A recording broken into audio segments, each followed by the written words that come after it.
there are those of you who have been sending lots of different requests. I have been receiving a lot more attention as far as the topic of yoga and why it should not be practiced, and there's a lot more controversy, I guess, around that subject. Since I uploaded that video of Miley Cyrus, I have been noticing a lot more people have been sharing it, and a lot of people have been supporting me on that one, and I just want to say thank you for that. But also at the same time, I have received a lot more accusations and a lot more cursing from different people. So I've seen good comments and I've seen bad comments. I've seen hate speeches towards me, and at the same time I have also seen a lot of good turnout. Overall, the great feedback from each and every single one of you outweighed those people who were cursing at me and basically trying to discourage me and everything. So I want to say thank you for those of you that have been supporting me on that one there. Now, this video is going to be more a video response for those people who have been asking me a lot more about yoga, because I guess there's a lot more controversy now, and a lot of women actually have been asking me to answer certain questions, and they would like to know more about yoga, whether it's actually bad for them, or you know, as far as the stretching part and all those things, and meditation and all that stuff. So this video is going to actually walk through the steps of yoga, where it originated from, and why you need to be careful when you hear yoga. When people are joining yoga, they do not know that they are actually getting themselves into a religion. Yoga is a religion. Yoga is a new age religion promoting new age philosophies. So this video is going to walk through the steps about yoga for those of you that have been asking me all these questions, especially for the women out there who have been concerned about this. And I understand you sincerely want to make sure that you are not getting yourself involved into something that's going to take control of your life and lead you in a place that you don't want to be. Yoga starts off nice and smooth. Stretching, exercise, flexibility. Then it takes you one step further. So that's how they bring you, that's how they lure you in to their religion. So yoga is a religion? Yes. Hold on to your seatbelts. This video response is going to explain everything for all of you. The origins of yoga and why you need to be very careful, because you might just end up making your way into Eastern mysticism, and before you know it, you are locked in. And once you're locked in, there is no way out. There are certain spirits, serpent-like spirits, that possess people. This video is going to walk through these things with you. One thing I should point out to all of you also is this. This channel of mine, I have been restricted. I have to be very careful as far as what topics I upload on YouTube. Because, remember, 2 of my videos were deleted by YouTube. And because they were deleted by YouTube, I have been restricted for 6 months. So I have to be careful what I upload between now and 6 months from now. I have to be very careful. So I am supposed to be cautious about especially the topic of homosexuality. So part 5 of homosexuality, I may not upload on this channel, but I might upload it onto my new channel, because it's a very controversial subject. So if you want to follow up with that one there, the link to my backup channel is below this video. Make sure you subscribe to my other channel, the Controversy 7 HD. That's my new backup channel. Also, if you have not joined me on Facebook, please join me on Facebook. Anyways, before I get too carried away, can I get an amen? How about an hallelujah? So, this video response, I hope that many of you will not take it the wrong way. I'm sincerely giving this information more specifically for the women and for those who want to know the truth about yoga and why they need to be careful with yoga. Because yoga is a religion. So please don't take it the wrong way. I'm not attacking anybody. I'm just giving you the information, the origins of yoga, everything. I'm telling it to you and why you need to be careful with it. So without going any further, let me ask for your undivided attention right now. And please, do not keep this information to yourselves. Pass this info around and let the whole world hear the truth. Alright, then let's begin now.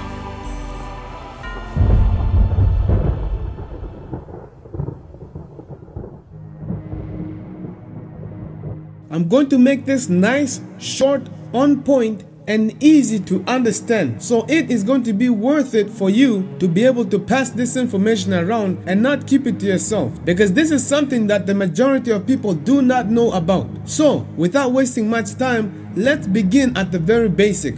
What is yoga? Answer. Let's go to the dictionary and let's see what the dictionary itself has to say about this. These are the words that read: a Hindu spiritual and ascetic discipline, a part of which, including breath control, simple meditation, and the adoption of specific bodily postures, is widely practiced for health and relaxation. Of this which I've just read to you, I want you to mount these words in your minds. These are the words I want you to remember.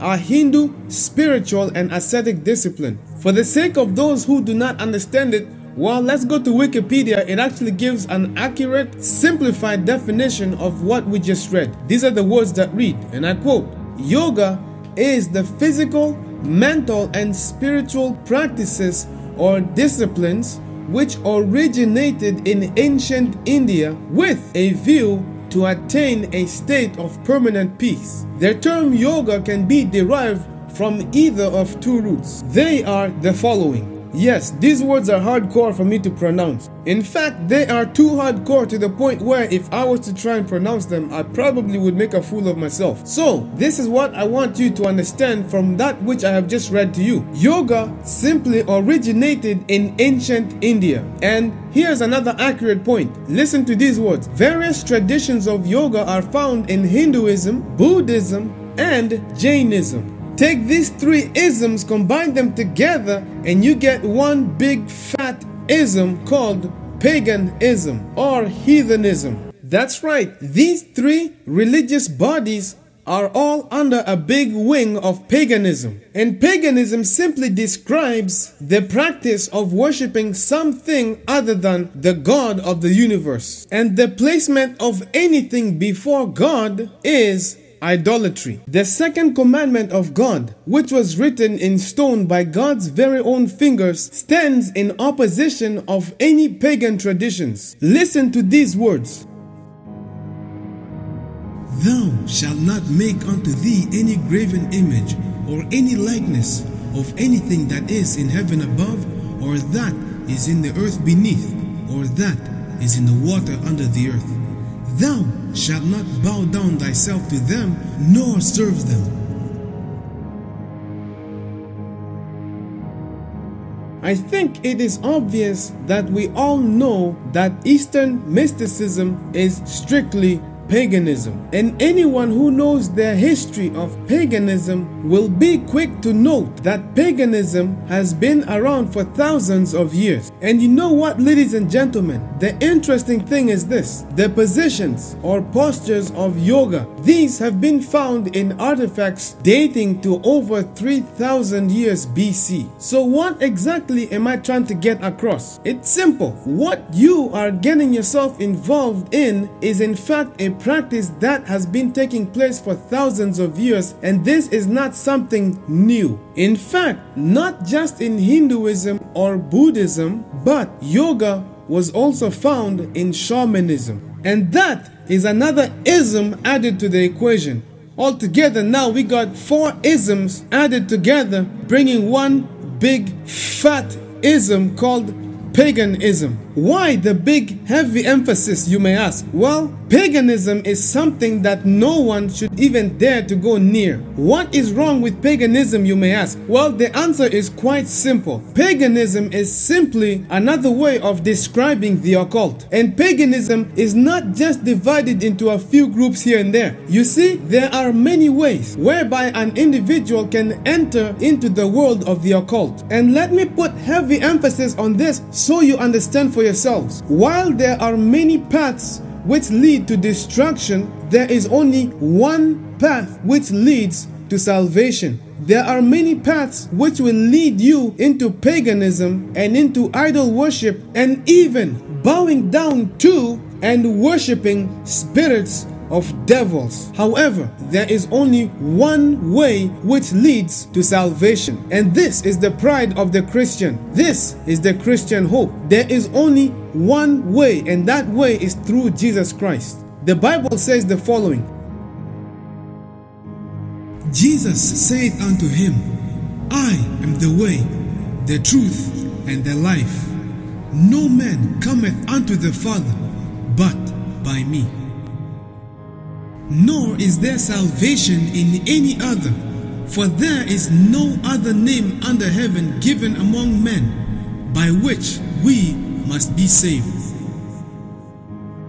Okay, so what exactly does this have to do with yoga, you may ask? Well, it's going to be like this. Yoga is simply one of many routes whereby you are being initiated into occult society. To make this easier for you to understand, here is the main key I'm going to tell you right now. You see, when yoga first originally came out, yoga was not done for physical purposes. It was strictly done for spiritual purposes. Explain this, you may ask. Well, I'm going to make this very easy for all of you. Simply, yoga is a Hindu word that means yoke. To yoke means to bind or to unite, to join together. A good example of yoke is marriage. Marriage is a type of yoke that involves two individuals, a man and a woman, which come together and they are joined and they become as one. But don't get me wrong in misunderstanding what I am implying here. In the physical sense, a yoke is something that was made of wood, which connects two animals together so that they can work together as one, as a team. And before I get too carried away, understand this before we go further.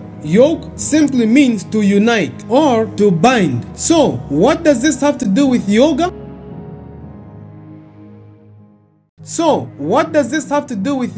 Well, if you look at yoga, the whole concept of yoga, it strictly deals with meditating upon something much bigger than you. Let me break it down and make it more simple. You see, the act of meditation is simply the act of binding one's consciousness with this so-called God consciousness. More commonly, they will refer to this as the binding of one's consciousness with the divine conscience of the universe. This is Kundalini Yoga. Other foolish people on the media such as Oprah Winfrey and others who are promoting New Age teachings, they use the words Christ consciousness. And you know what? Because they use that word Christ and then they put consciousness, it catches the attention of the Christians. And that's why today we have Christian yoga. All of this is foolishness, 100% foolishness. But here is the interesting thing. Yoga is divided into many different segments. There are different types of yoga. However, I'm not going to go through each of them. I'm just going to list them here. You can go and freely do your own research on this. Here is something that not a lot of people pick up in yoga. The act of meditation is an act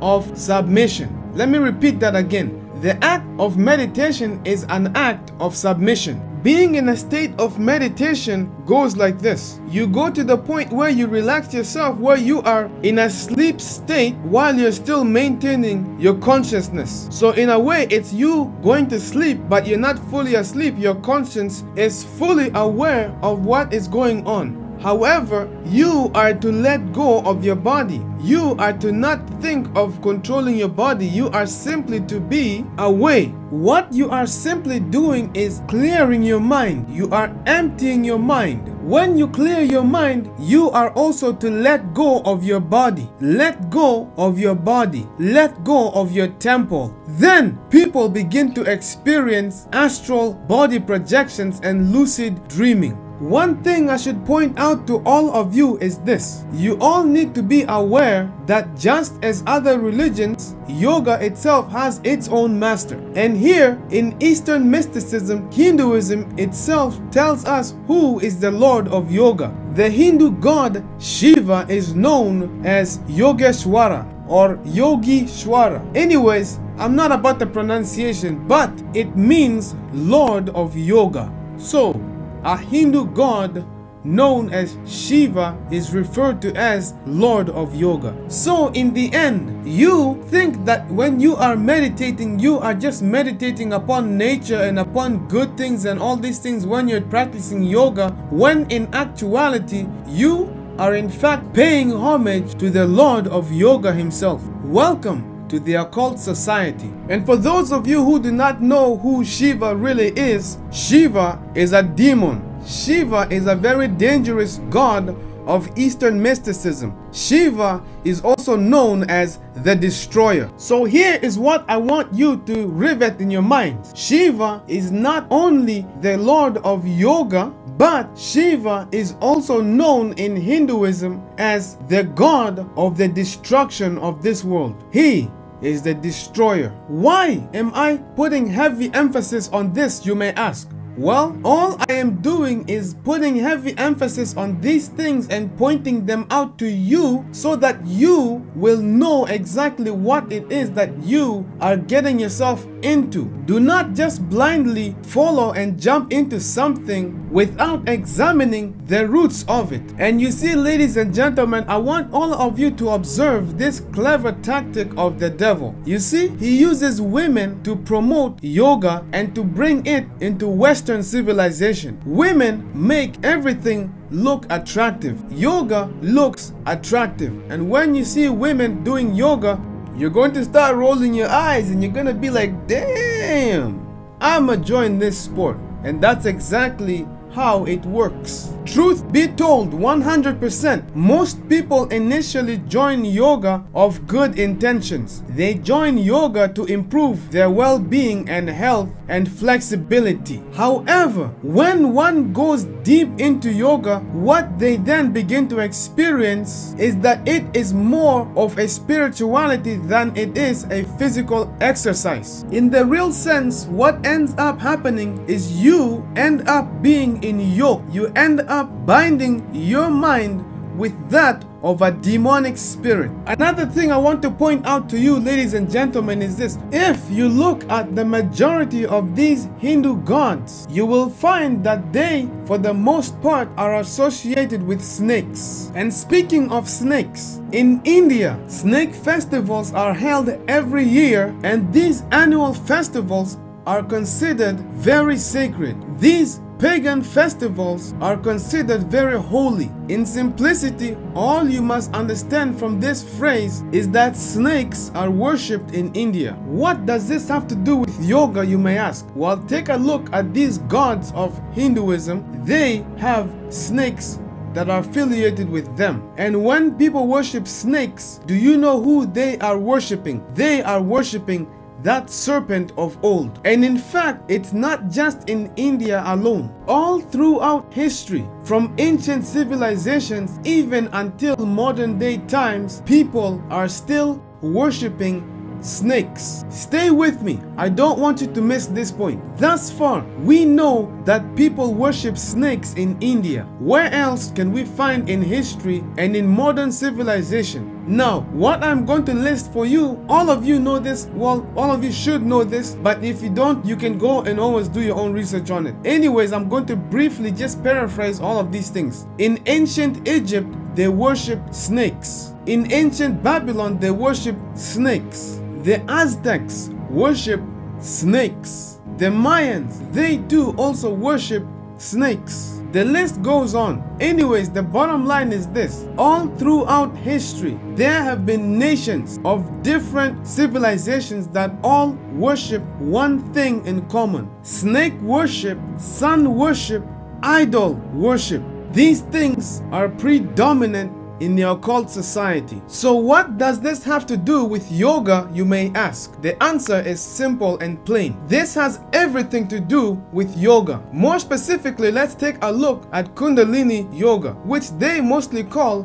Kundalini awakening. Now, anyone who knows about Kundalini Yoga will be quick to note that in Kundalini, you are strictly dealing with awakening that spirit of a serpent. Now, if you practice yoga and you did not know that it deals with awakening the spirit of a serpent, you had better go and reconsider what you got yourself into. In Kundalini, you have that which is called the 7 chakras. These chakras are found along the human spine. From the spine, then they make their way to the neck, and from the neck to in between your eyes, which they refer to as the third eye. And then after that, you go to the crown of your head, and that is when you are awakened. Now let me inform all of you this. God has placed a boundary between us and the spirit world, and God placed this boundary for a reason. It's to protect us. It is for our own protection that God placed a veil between us and the spirit world, or the supernatural. And here's the thing, when one decides to break that boundary and make a crossover between the physical and the supernatural, the results thereof are very catastrophic. Why am I saying this? And what could be so catastrophic by simply attempting to contact with the invisible realm? Here is the problem, my friend. When one contacts the spirit world, it not only results in spiritual possession, but it also results in spiritual attacks. When one joins yoga, they are simply going to train themselves to open that sense of theirs and being able to communicate with the spirit world. Opening the third eye, seeing through the third eye, simply means that you have opened the doorway of the spirit world and you have broken that boundary which God had placed there for you, for your own protection. And this is the very reason why when we see people who have awakened that serpent, the spirit of Kundalini, when people go and tamper with that unclean spirit of a serpent, they begin to act animalistic and they do not have control of their own temples. And by temples, I mean their bodies. And those who awaken the spirit of Kundalini, that demonic spirit of a serpent, this is what happens to them.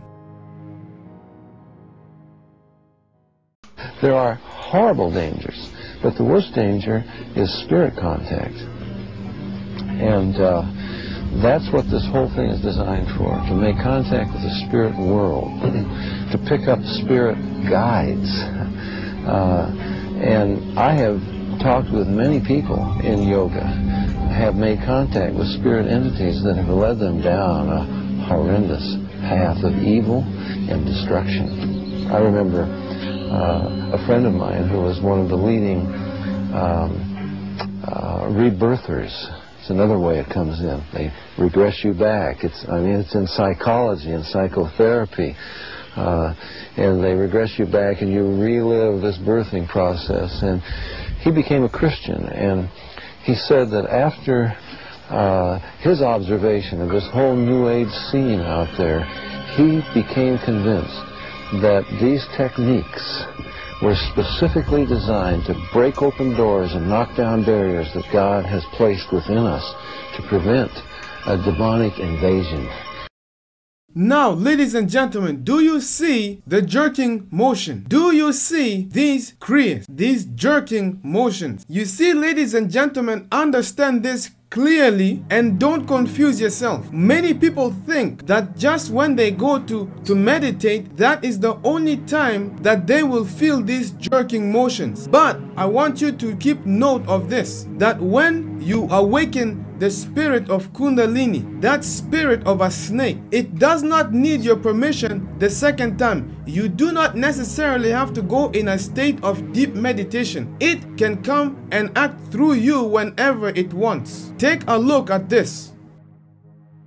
Now, one of the very clearest signs of a Kundalini awakening has always been these kriyas. You see this woman involved in the New Age movement, she's walking along exhibiting these kriyas happening, involuntary jerking motions, and the staggering thing about it is that we are seeing again and again and again these exact same type of kriyas right through the Toronto movement.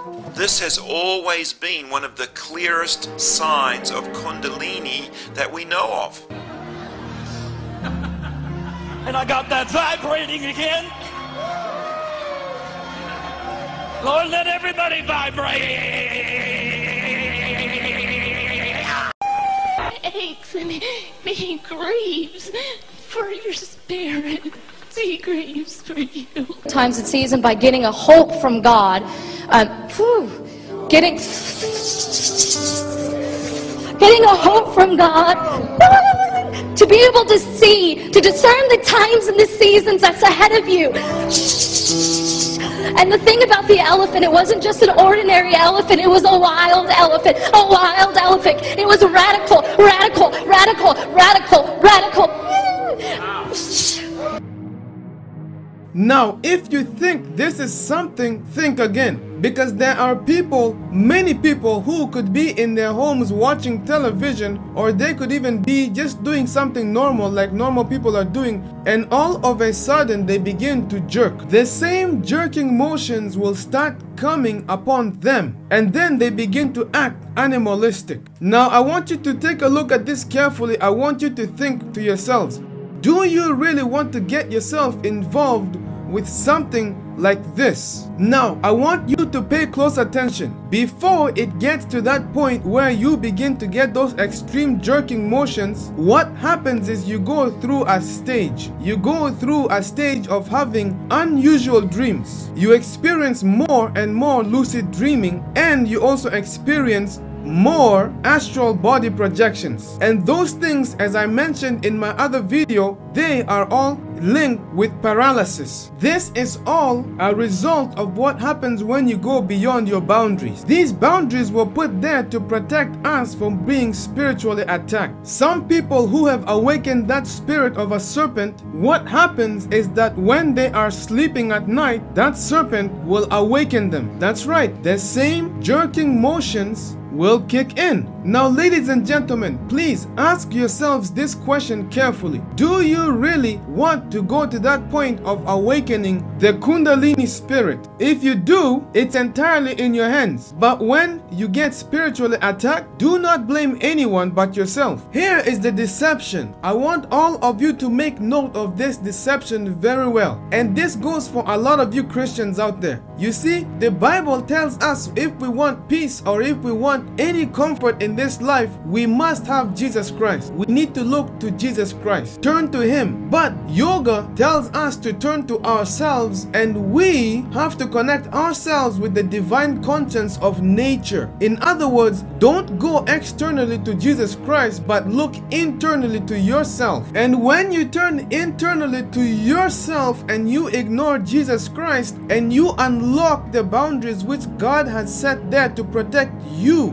what happens is you automatically align yourself with something much more sinister, because now visits from the supernatural world can be more frequent, and demonic attacks, demonic possession, and spiritual manifestations can be much more readily than ever before. And unless you close that door, you are in deep trouble. And the only way to close that door is to call upon the name of Jesus. Only He can close the door. You can open it, but you cannot close it. Only He can close it. Question: is meditation wrong? Answer: depends on what you are meditating upon. If you are meditating upon the Word of God, you are reading the Bible and you are meditating and you are reflecting upon God, His wonderful works, and you are singing praises to Him, there is nothing wrong with that. But there's a big difference as to how you fellowship and you give praise to God, how you meditate upon His Word, than when you are meditating upon something else, because yoga takes you into a whole different concept of meditation. Yoga gets you to meditate internally, focus on yourself and focus on the divine power of nature. Meditate upon yourself. You have a potential. There is an inner being. There is an inner God that is trapped within you. Release that energy. Release that energy within you and open your third eye. Yes, open your third eye and receive the awakening. Kundalini awakening.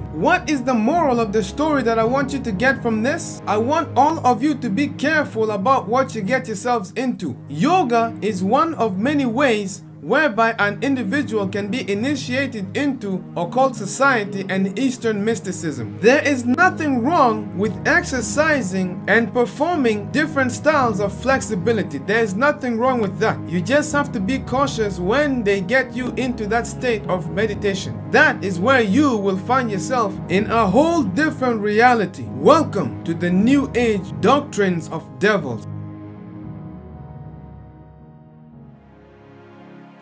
So, now that you know the truth, what then is going to be your next move? When I first learned the truth about many things, it dawned on me and I could not keep it to myself. When you learn an interesting and amazing fact, when it burns inside of you, you cannot keep it to yourself. You want to share it with people. That's why I keep saying, please don't keep this information to yourself. Share this information with as many people as you can, because you don't know, you never know who you're reaching. I personally I never know who I'm reaching. There were many times I nearly walked out from YouTube. Many times I nearly walked out. And in those times when I nearly walked out, I've had people who called me on my phone. They called me from the States. It's as if God was the one who told them, hey, call this man right now. Call him. And then they call me and they tell me, brother, I just want to say thank you for the sources of information that you're putting out there. Because I became a Christian. I used to be an atheist. I used to be a non-believer. Now I believe in the message. When I heard that testimony, it dawned on me. It dawned on me, and I truly knew. I knew that I never know who I'm reaching out there. So you never know who you're reaching out there. When you take the information, all you have to do is just click share. When you hit share, you never know who you're reaching. You never know. So that's why I keep telling you, I keep asking all of you to do the same. Share that which you know.